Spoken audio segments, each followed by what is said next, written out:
On February 2015, 82-year-old Renee Rabinowitz boarded an El Al flight from New York to Tel Aviv and took her seat in the airplane's business class. Shortly after, she was asked by a flight attendant to change her seat to accommodate the request of an Orthodox Jewish man who refused to sit next to a woman. After failed attempt to protest, Ms. Rabinowitz moved and later sued El Al for gender discrimination. The case received great public attention in Israel, as the incident followed other religiously motivated attempts to gender segregate in the country. At the same time, almost no attention was given to the fact that such a high-profile case that had great relevance to the setting of social norms of equality and justice ended with a settlement rather than a judicial verdict.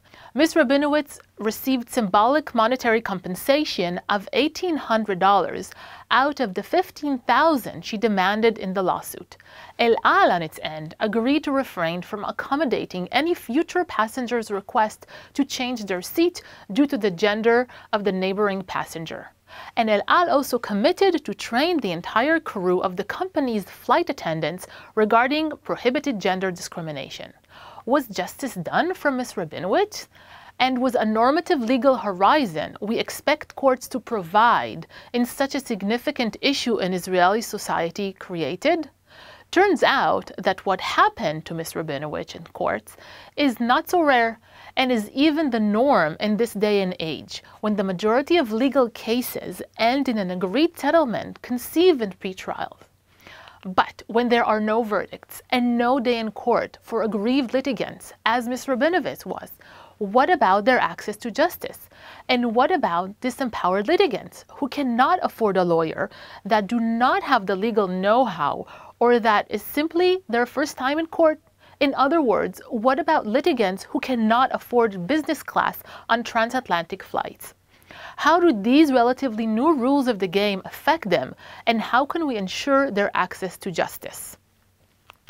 In our ERC research, instead of thinking of ensuring access to justice to litigants throughout the legal process as a whole, we thought about ways of improving litigants' access to justice during each stage of the legal conflict. And in particular, we focused on pretrial hearings, which are the main public place today where parties seek justice. We came to the conclusion that there are two main ways to improve access to justice. The first has to do with increasing awareness of legal rights so people will know they have been abused by others since the embryonic stage of the conflict, even before it has been realized. This awareness will help disempowered litigants name and blame those who have harmed them. And once the conflict will reach the courts, legal aid and legal clinics will help one-time litigants understand the incoherent system of settlement they are entering in pretrial hearings. The second way has to do with increasing awareness with judges themselves. Once the conflict has reached the courts, as Ms. Rabinowitz's case had, judges should very carefully use judicial intervention techniques to bring parties to an agreement while empowering the litigants that suffer discrimination, and if needed, come up with creative solutions to prevent future conflicts.